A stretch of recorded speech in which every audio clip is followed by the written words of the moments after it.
हमारे बीच में विराजमान हमारे पार्टी के पूर्व अध्यक्ष भारत सरकार की स्वास्थ्य मंत्री श्री जेपी नड्डा जी, हरियाणा के सम्मानीय मुख्यमंत्री नायब सिंह साइनी जी, आमार मजत उपस्थित असम गण परिषद दলৰ सभापति अतुल बरा डांगरिया, बडोलैंड पिपल्स फ्रंटर नेता रिहन दৈমাৰী डांगरिया, आमाक सम्मुखर পৰা नेतृत्व दिया भारतीय जनता पार्टीर सम्मानीय सभापति दिलीप शइकिया डांगरिया, भारतीय जनता पार्टीर नवनिर्वाचित विधायकসকল, गण परिषदर नवनिर्वाचित विधायकসকল, बडोलैंड पिपल्स फ्रंटर नवनिर्वाचित विधायकসকল, তিনিওটা দলৰে सम्मानीय সংসদসকল আৰু উপস্থিত অতিথিবৃন্দ, भारतीय जनता पार्टी আৰু एनडीए কাৰণে আজি এটা গৌৰৱৰ দিন। একেৰাহে 3 বাৰকৈ सरकार गठन करार एक विरल सम्मानर আমি अधिकारी হৈছো। इस भव्य विजय के लिए मैं असम वासियों को बहुत बहुत धन्यवाद ज्ञापन करता हूँ। असम वासियों ने भारत की प्रधानमंत्री नरेंद्र मोदी जी को असम में तीसरा बार सरकार करने के लिए आशीर्वाद दिए और बीजेपी का कार्यकर्ता हम हमारे पूरे ये चुनाव प्रक्रिया को आशीर्वाद का साथ साथ असम का विकास को एक नया आयाम देने के लिए हमारे सभी कार्यकर्ता का ओर से मैं भारत वर्ष की यशस्वी प्रधानमंत्री हमारे सबकी नेता प्रधानमंत्री नरेंद्र मोदी जी को हृदय से बहुत बहुत आभार व्यक्त करता हूँ। प्रधानमंत्री जी ने ये चुनाव प्रसार अभियान में भाग लिया। बीते 10 साल असम का विकास को एक जो हम कभी सोचे भी नहीं था उस लेवल तक लेके गया और ये पूरा विजय प्रधानमंत्री जी ने जो असम को विकास का रास्ता में लेके गया, ये पूरा चुनाव प्रधानमंत्री जी का विकास का ये यज्ञ को असम का जनता ने आशीर्वाद दिया है और हम असम का जनता को विश्वास दिलाता हूँ कि प्रधानमंत्री जी का नेतृत्व में हम अगली 5 साल भी दिन रात मेहनत करके काम करेगा। असम का विकास हमारा मूल लक्ष्य होगा। असम में शांति लाने के लिए हमारे गृह मंत्री अमित शाह का जो प्रयास था, इस प्रयास का नतीजा हुए आज असम देश का अंदर एक पीसफुल स्टेट का हिसाब से उभारा है।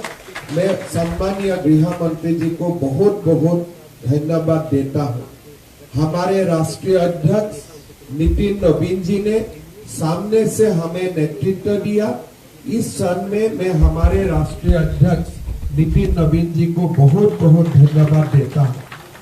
माननीय नड्डा जी हमारे 2021 का चुनाव का समय पार्टी का अध्यक्ष रहे और हमेशा असम वासियों को नड्डा जी का प्यार और मार्गदर्शन मिलते रहे।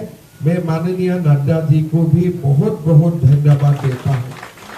हमारे हरियाणा के मुख्यमंत्री नायब सिंह साइनी जी ने समय निकाल के हमारे बीच आए और हमें ये पूरे प्रक्रिया में आगे बढ़ने के लिए साहस दिया। मैं असम वासियों का ओर से नायब सिंह साइनी जी को भी बहुत बहुत धन्यवाद देता हूँ। आमार এই বিজেপি দলৰ বিজয়ৰ লগত আমাৰ লগত একেলগে ঘাট প্ৰতিঘাত প্ৰতিটো সময়তে আমাৰ লগত থিয় হৈ থকা অসম গণ পৰিষদ দলৰ সভাপতি অতুল বৰা ডাঙৰীয়া আৰু গণ পৰিষদৰ সকলো বিধায়ক আৰু কাৰ্যকৰ্তাকো আজিৰ এই মুহূৰ্তত মই ধন্যবাদ আৰু কৃতজ্ঞতা জ্ঞাপন কৰিছোঁ। বডোলেণ্ড পিপলছ ফ্ৰণ্ট আৰু বডোলেণ্ড পিপলছ ফ্ৰণ্টৰ সভাপতি BTCৰ মুৰব্বী হাগ্ৰামা মহিলাৰী ডাঙৰীয়াকো তেখেতৰ সমৰ্থনৰ বাবে আমাৰ প্ৰতি দেখুওৱা সমৰ্থনৰ বাবে মই বহুত বহুত ধন্যবাদ জনাইছোঁ। BPF দলৰ সহযোগিতাৰ বাবে এইবাৰ BTC অঞ্চলতো ভাৰতীয় জনতা পাৰ্টিয়ে 4খনকৈ আসন পাবলৈ সক্ষম হৈছে আৰু BPF দলেও নিজেও 10খনকৈ আসন লাভ কৰিবলৈ সক্ষম হৈছে। মই BPF দলৰ বিধায়ক আৰু কাৰ্যকৰ্তা সকলকো বহুত বহুত ধন্যবাদ আৰু কৃতজ্ঞতা জ্ঞাপন কৰিছোঁ।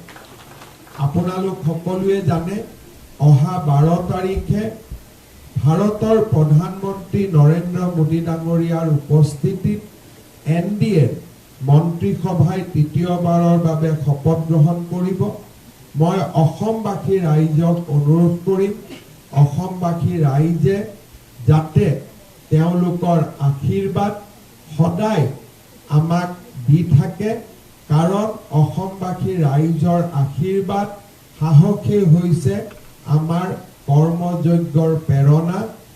অসমবাসী ৰাইজক সেৱা কৰিবৰ বাবে আমি ৰাজনীতিলৈ আহিছোঁ আৰু তিনিওটা দলৰ আটাইতকৈ ডাঙৰ লক্ষ্যই হৈছে অসমৰ বিকাশ আৰু দেশৰ আটাইতকৈ বিকশিত ৰাজ্যৰ মাজলৈ অসমখনক আগবঢ়াই লৈ যোৱা।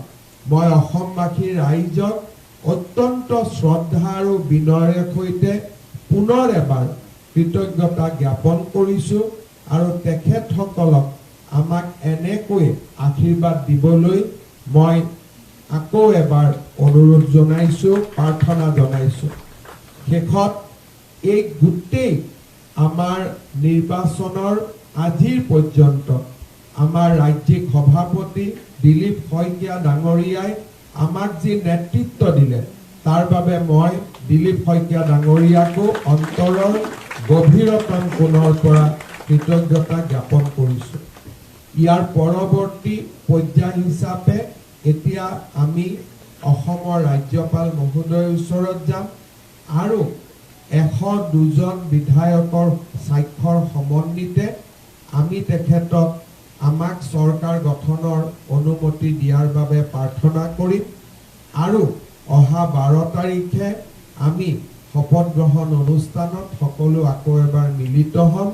মোৰ লগত সকলোৱে একেলগে ক'ব, ভাৰত মাতা কি জয়, ভাৰত মাতা কি জয়, নৰেন্দ্ৰ মোদী জিন্দাবাদ, নৰেন্দ্ৰ মোদী জিন্দাবাদ, নীতিন নবীন জিন্দাবাদ, নীতিন নবীন জিন্দাবাদ, JP নাড্ডা জিন্দাবাদ, নায়েব সিং সাইনি জিন্দাবাদ, দিলীপ শইকীয়া জিন্দাবাদ, অতুল বৰা জিন্দাবাদ, হাগ্ৰামা মহিলাৰী জিন্দাবাদ, জয় আই অসম।